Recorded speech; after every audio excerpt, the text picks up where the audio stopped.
생강은 한국 음식일까요? 외국 향신료일까요?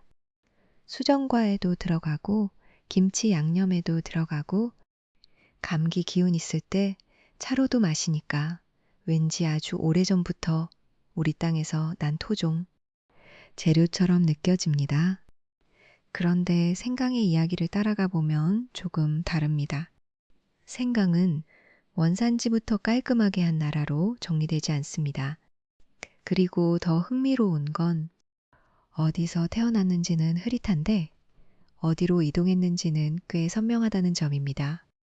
오늘은 이 매운 뿌리, 정확히는 뿌리처럼 보이는 땅속줄기가 어떻게 고대 상인의 짐이 되고 중세 유럽의 약재가 되고 조선의 겨울 저장 기술이 되었는지 따라가 보겠습니다. 먼저 원산지부터 짚어보죠. 생강은 흔히 동남아시아권에서 시작된 식물로 설명됩니다. 브리테니커 같은 백과 자료도 대체로 생강을 아마 동남아시아 원산이라고 말합니다. 그런데 식물 분포를 정리하는 큐 왕립 식물원 계열 자료를 보면 조금 더 복잡합니다. 동히말라야에서 중국 남중부에 이르는 지역을 언급하기도 하고 다른 설명에서는 인도 가능성도 함께 나옵니다. 그러니까 생강을 두고 어느 한 나라가 원조라고 단정하는 건 조심해야 합니다. 더 안전한 표현은 이렇습니다. 생강은 동남아시아와 남아시아, 중국 남부가 맞닿는 따뜻하고 습한 아시아권에서 아주 오래전부터 길러지고 쓰인 식물이다. 생강이 왜 이렇게 원산지를 단정하기 어려울까요? 이유 중 하나는 생강이 씨앗보다 땅속 줄기 조각으로 번식되는 일이 많았기 때문입니다. 사람은 맛있고 쓸모 있는 생강을 잘라서 심고 또 다른 곳으로 가져갔습니다. 야생 상태의 흔적보다 인간의 재배 흔적이 더 강하게 남은 식물인 셈입니다. 오래전부터 인도와 중국에서 음식과 약재로 쓰였고 어느 순간부터는 그냥 지역 식물이 아니라 교역품이 됩니다. 이미 1세기 무렵에는 상인들이 생강을 지중해 세계로 가져갔다는 기록이 정리되어 있습니다. 그러니 생강은 생각보다 아주 이른 시기에 세계화된 향신료였습니다. 여기서 질문이 생깁니다. 왜 굳이 생강을 그렇게 멀리까지 옮겼을까요? 단순히 맛 때문만은 아닙니다. 물론 생강의 향은 강합니다. 고기나 생선 냄새를 잡고 단맛과 만나면 따뜻한 매운맛을 만들죠. 하지만 고대와 중세의 사람들에게 생강은 동시에 약재였습니다. 몸을 덮인다, 속을 편하게 한다, 메스꺼움을 가라앉힌다는 식의 인식이 여러 문화권에 있었습니다.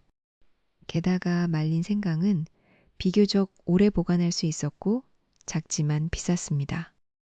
상인의 입장에서 보면 부피는 작고 값은 높으며 멀리 가져가도 팔 수 있는 상품이었습니다. 향신료 무역이 돈이 된 이유가 바로 여기에 있습니다. 생강은 후추나 계피처럼 동방 향신료의 세계에 들어가 있었습니다. 아랍 상인들은 인도양과 홍해, 지중해를 잇는 길목에서 이런 물건들을 옮겼고 유럽의 상인 도시들은 그 중간에서 이익을 얻었습니다. 중세 유럽에서 생강은 부유한 식탁과 약방을 오갔습니다. 11세기쯤에는 영국에도 널리 알려졌다고 설명됩니다. 이때 생강은 오늘날 마트에서 쉽게 사는 양념이 아니었습니다. 먼 곳에서 온 냄새, 따뜻한 지역의 상상, 그리고 비싼 교역망의 가격표가 붙은 물건이었습니다.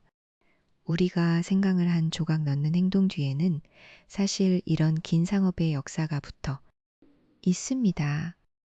그런데 생강의 역사는 여기서 한 번 더 방향을 틉니다.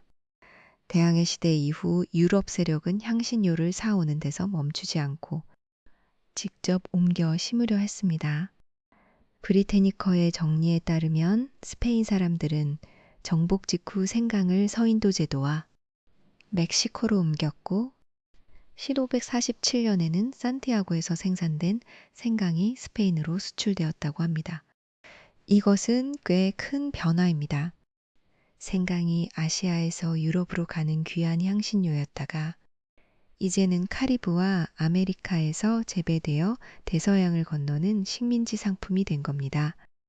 한 식물의 이동에는 맛만 있는 것이 아니라 시장의 구조도 함께 따라옵니다.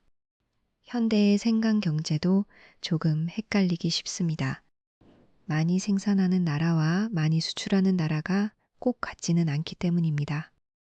최근 통계들을 보면 세계 생강 생산에서는 인도의 비중이 매우 큽니다. 반면 2023년 수출액 기준으로 보면 중국이 선두로 잡힙니다. 여기에 네덜란드, 페루, 태국, 브라질 같은 나라들도 등장합니다. 네덜란드처럼 제수출과 물류가 강한 나라가 수출 통계에서 보이는 것도 교역의 특징입니다. 그러니까 생강은 지금도 단순한 농산물이 아닙니다. 어디서 자랐는지, 어디서 가공되고 포장되는지, 어느 항구를 거쳐 팔리는지가 따로 움직이는 상품입니다. 이제 한반도로 와보겠습니다. 우리에게 생강은 언제부터 있었을까요? 정확히 첫 순간을 딱 잘라 말하기는 어렵습니다. 다만 조선 전기 문헌 속에서는 생강이 분명하게 모습을 드러냅니다. 세종실록에는 사행과 관련된 물품 목록에 생강이 등장합니다. 외교 실무의 짐 속에도 들어갈 만큼 쓰임이 있었던 겁니다. 또 농식품부가 정리한 완주 생강 전통농업 시스템 자료에 따르면 세종실록 지리지에는 전주 지역의 특산물로 생강이 기록됩니다. 동의보감과 관련해서도 전주권 생강 생산이 강조되었다고 소개됩니다. 적어도 조선 사람들에게 전주 일대의 생강은 꽤 선명한 산지, 이미지로 기억된 듯합니다. 여기서 완주 생강 이야기가 재미있어집니다. 보통 지역 특산물이라고 하면 흙이 좋다, 맛이 좋다.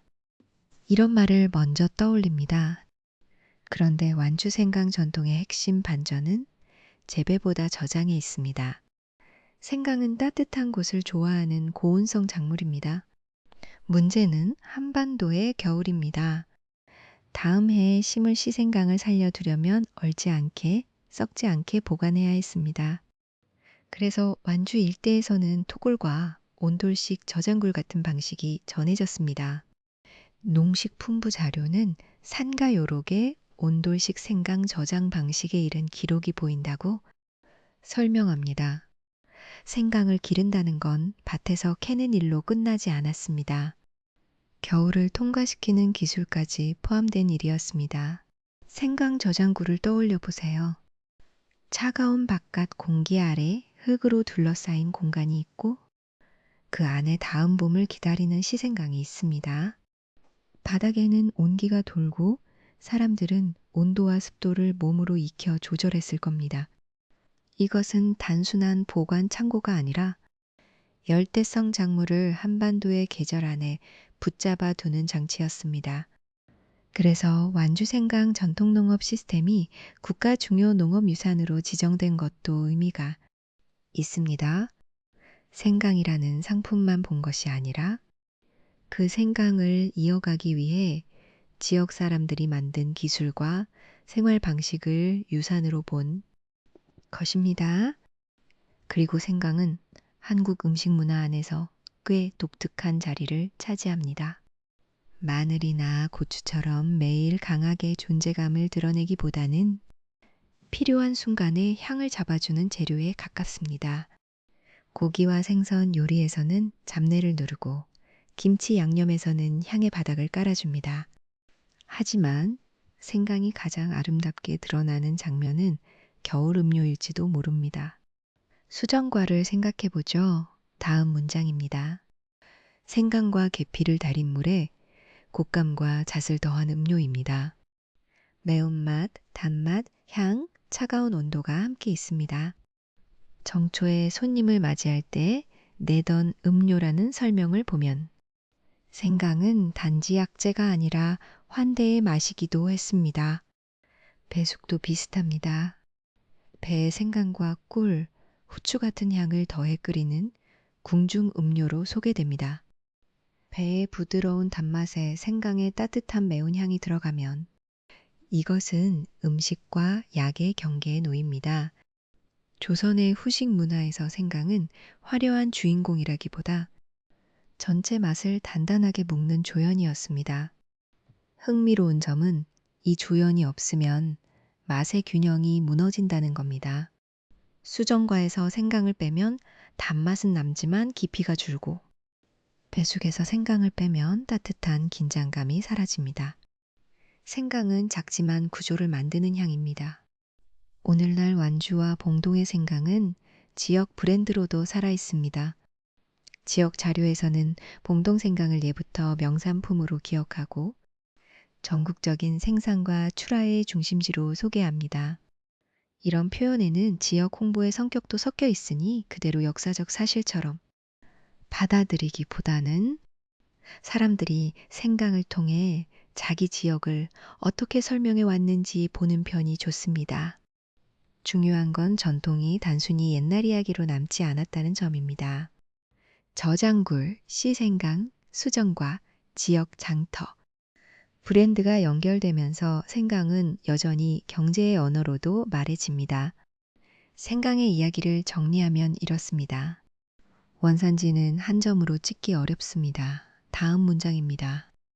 하지만 사람들은 아주 오래전부터 생강의 향과 약효를 알아봤고 그것을 잘라 심고 말려서 멀리 옮겼습니다. 생강은 인도와 중국의 오래된 식문화 속에 있었고 1세기 무렵 지중해로 갔고 중세 유럽의 약방과 식탁에 올랐고 대항해 시대 이후에는 카리브와 아메리카의 재배 상품이 되었습니다. 그리고 한반도에서는 전주권 산지와 완주의 저장 기술, 수정과와 배숙의 환대 문화 속에 자리를 잡았습니다. 작은 생강 한 조각은 맛의 재료이면서 동시에 이동의 기록입니다. 그래서 다음에 수정과를 마시거나 생강차를 마실 때 그 매운 향을 조금 다르게 느껴봐도 좋겠습니다. 그 안에는 열대 아시아의 습한 땅, 고대 상인의 배, 중세의 약재 시장, 카리브의 농장, 그리고 한반도의 겨울 저장굴이 겹쳐 있습니다. 생강은 어디 한 곳의 식물이 아니라 사람들이 필요해서 옮기고 살려낸 식물입니다. 오늘의 한 문장입니다. 생강의 매운맛은 땅에서 난 향이 아니라 세계를 건너온 시간의 맛입니다.